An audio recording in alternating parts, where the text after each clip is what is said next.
Hey friends, I'm Bonnie from Wild Coffee Homestead. Come on, I gotta show you guys something. You're not gonna believe this.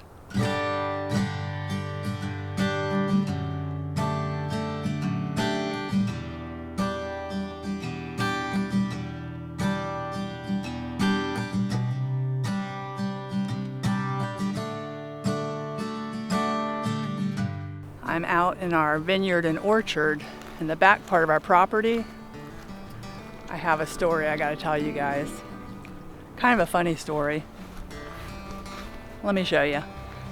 We have lots of friends that we watch on TV, on YouTube, and they're amazing gardeners. They give us so much inspiration, they give us so much wisdom, like Jess from Roots and Refuge and Justin Rhodes and many others. And we watch them and you just think to yourself, gosh, when am I going to be able to grow food like they grow? And they've been doing it for a long time. They've had a lot of experience.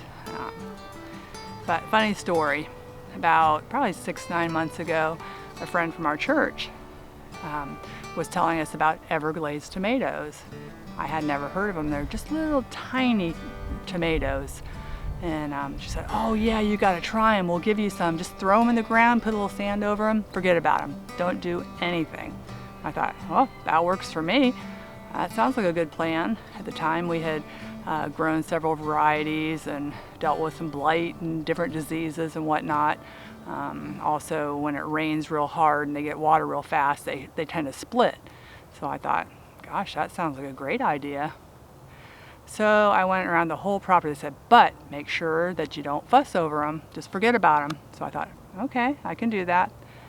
So I strategically went all over. We put a couple in our garden, put some along a fence line where we don't ever go, and put some mulch on it so that way the weeds wouldn't grow over them, and put a few out in the orchard, just made a little hole, stuck them in, and I think I might have popped them open. Nothing. Our friends said, oh yeah, you'll be growing tomatoes like crazy. Well, we started questioning ourselves as gardeners because we did not have one pop up, and I bet you I planted 50 maybe. So yeah. So about 3 months ago I was out enjoying the orchard and vineyard area, just moseying around, looking at everything and checking out how they're doing. And I found an Everglades tomato plant. I could not believe it, and I knew it's where I had put one. It was about that tall. I was so excited. So I kept an eye on it, didn't do anything because they said don't water them or anything. This is a back to Eden garden. There's probably 6 to 8 inches of wood chips over it, so the moisture would be kept into the ground and whatnot. Well, over the past few months, this thing has grown and grown and grown. One plant. And Kevin was just out here. He says, you've got to go see that Everglades tomato. They're popping all over the place. They are tiny, but they have the most powerful, beautiful tomato flavor like I've never had before. So let me show you. It's right behind me here. I'm going to show it and share it with you guys. It's just such a funny thing because I have done nothing to it. It's not had any disease, no pest problem, nothing's eating them. Well, I guess animals could be eating them, I wouldn't notice, but there's tons of them. Let me show you. So this, my friends, is one tomato plant. This is part of our grapevines here. They have no leaves on them yet. Here, probably 2-3 months they'll start leafing out. But it has absolutely taken over. It's crazy, and it's got tons of blooms on it and tons of tomatoes.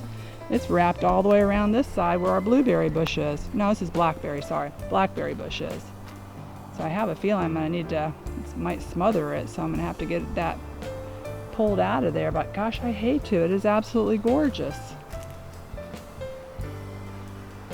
And it's got little clusters of tomatoes. I would say about 5 on each, 5 or 6 on each cluster.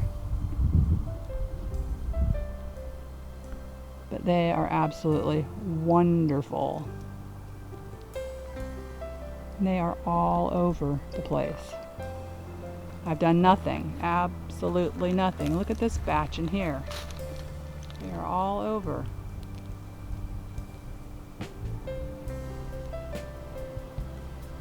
And they keep going and going and going.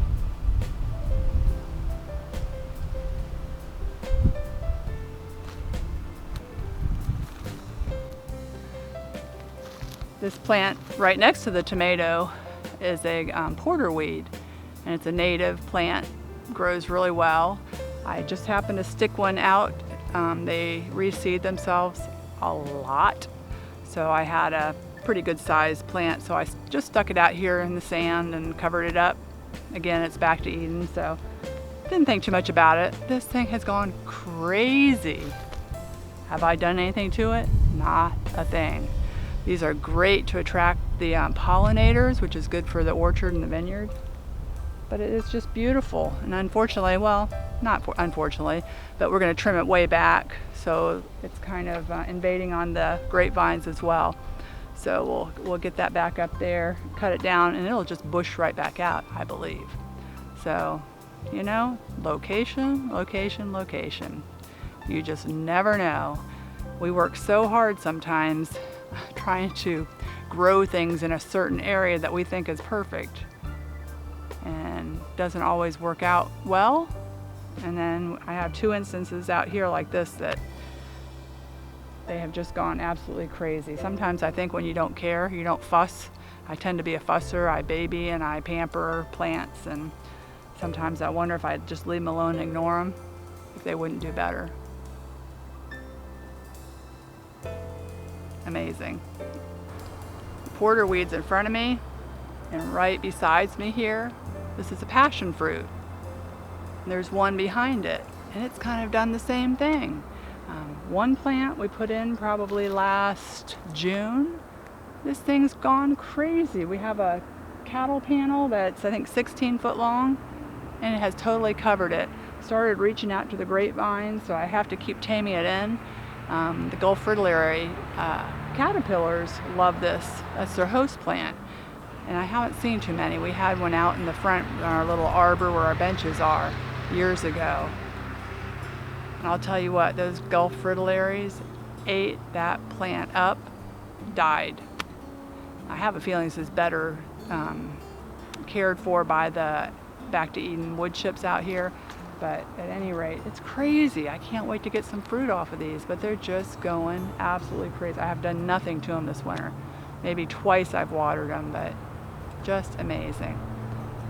So Back to Eden folks that are interested in it and thinking about doing Back to Eden, I would say it's working beautifully back here in our orchard and vineyard area.